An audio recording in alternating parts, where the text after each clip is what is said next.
Morning, all. Welcome to Masterpieces of Poetry series.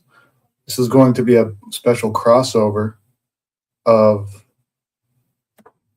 my live Masterpieces of Religious Poetry series and my pre-recorded AA and Christianity series. So it's a special edition. And I also will be experimenting with how to do StreamYard at the same time. So that's going to be really good. It won't be long. There is the StreamYard link in the comments. So if you would like to come on and chat for a minute, feel free. And we'll talk about a couple things.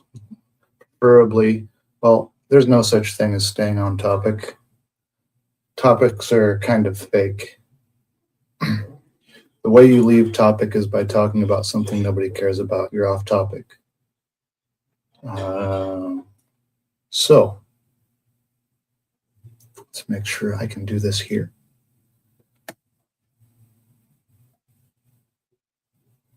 Screen.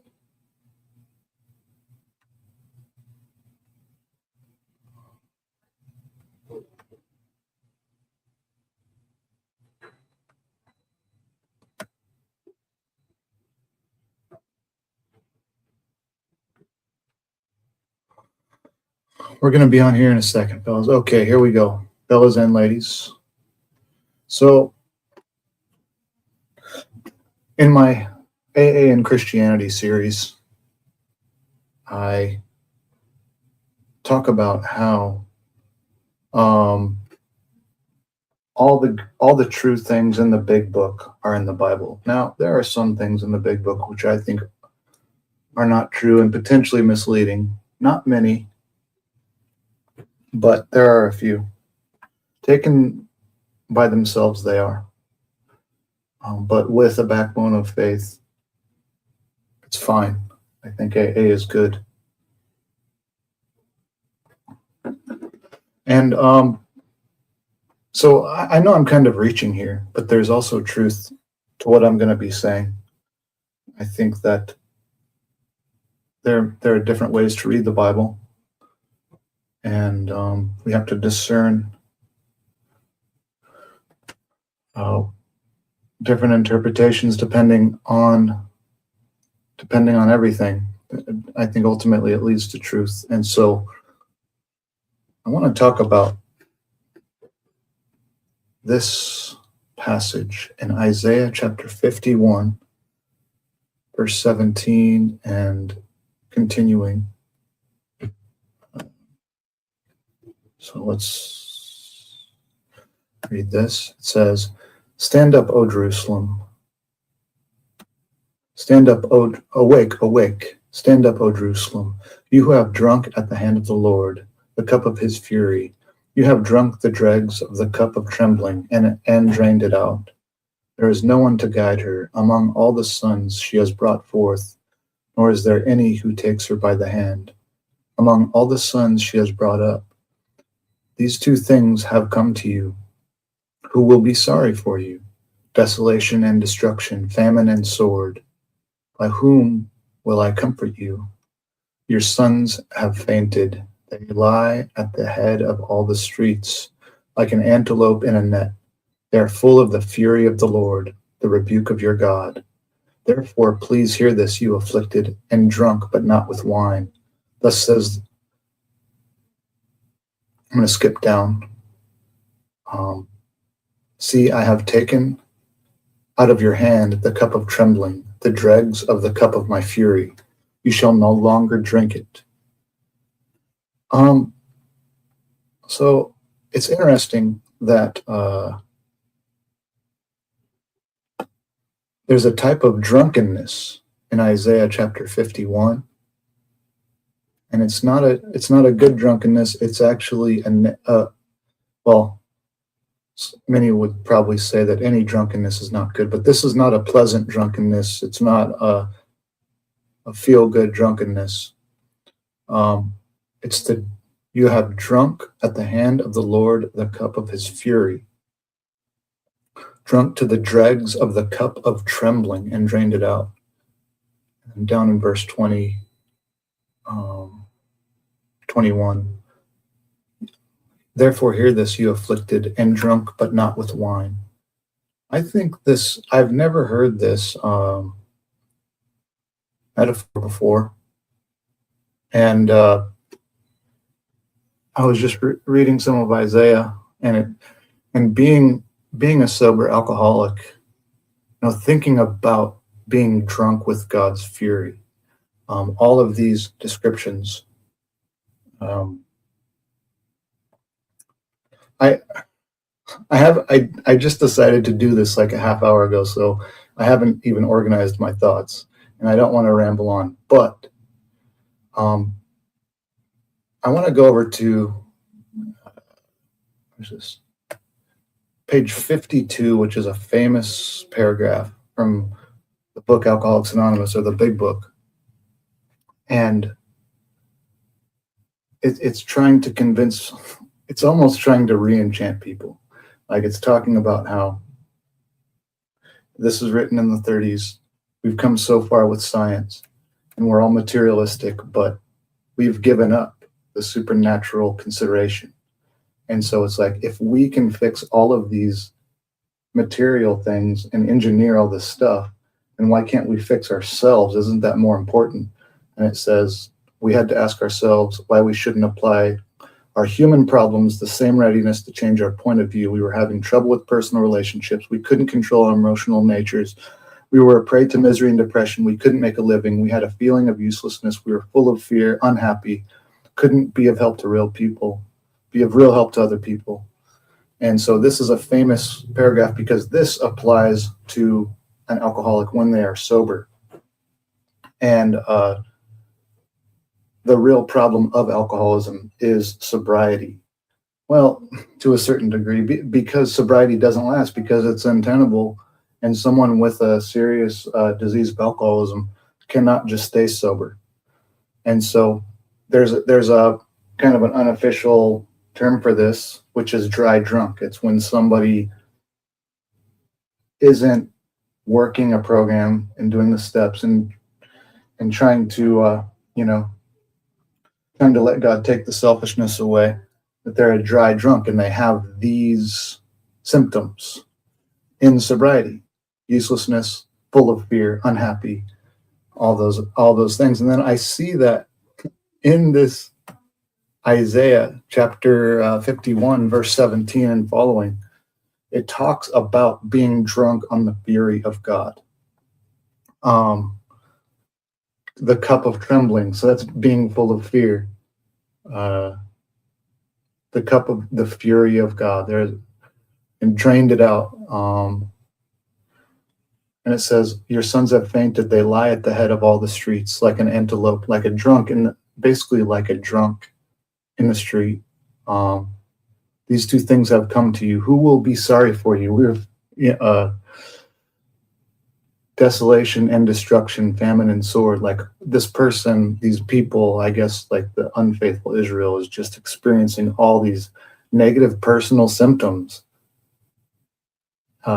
Therefore, please hear this, you afflicted, and drunk, not with wine, and drunk, but not with wine. I have taken out of your hand the cup of trembling. So God is saying that he's going to sober them up from their dry drunk. They're just miserable. And it's compared to being drunk with the fury, the cup of the fury of God. And I know that, even like a lot of Christians don't like to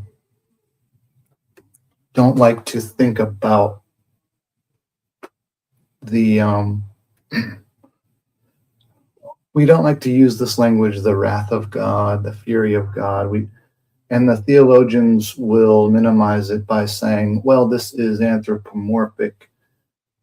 It's used in a way that human beings can understand, but it's not like God doesn't have wrath because God is love. And I tend to agree. However, the language similar to this is so pervasive or prevalent in the Bible that I think it shouldn't be discarded. I remember one time when I was working the steps and I was talking to my sponsor, and he, I don't even remember what it was, but I remember I was working on my fourth step, and I like took a day off because I was working on it every day, and I took a day off, and I told my sponsor, like, don't worry, God's not going to punish you for taking a day off of your fourth step. And it's like, you know, God isn't sitting there waiting to punish me for all these little things I do. But, you know, we live in, even though, you know, if we have the Spirit, we're connected with heaven. You know, we still have material consequences, even spiritual consequences on a lower level. And if I'm selfish, even if I'm saved, I'm going to have the wrath of God. Just because I don't know. I don't want to speculate the way these things work. I'm hoping that this makes sense, that, you know, even if you're sober and you are drunk on your own selfishness, like getting high on your own supply, you will feel the wrath of God. And it's almost like when you're drunk, you can't control yourself. And it's almost the same thing, like you cannot control your selfishness once you're caught up in it. You get possessed by it and you get drunk with it. And you eventually become, like it says in verse 23, you have laid your body like the ground, and as the street for those who walk over, you just become worthless. And I think this language is necessary. I don't think we should discard it. Sin is real, and the wrath of God is real, even if it is symbolic.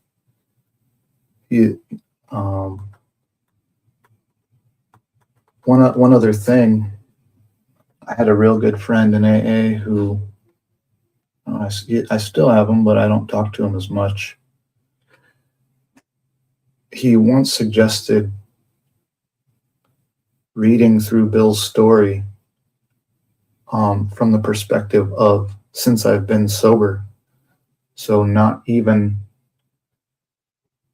when I was drinking. I already had done that. I already related in enough ways, but I'd been sober a couple years at this point. And he said, why don't you go through it and read it as you are now and see if these things apply to you? And that was an amazing exercise. I don't really talk about it in meetings because people barely even read the book in the first way. Like in the first way, I mean, just a drunkalogue. But what about a dry drunkalogue?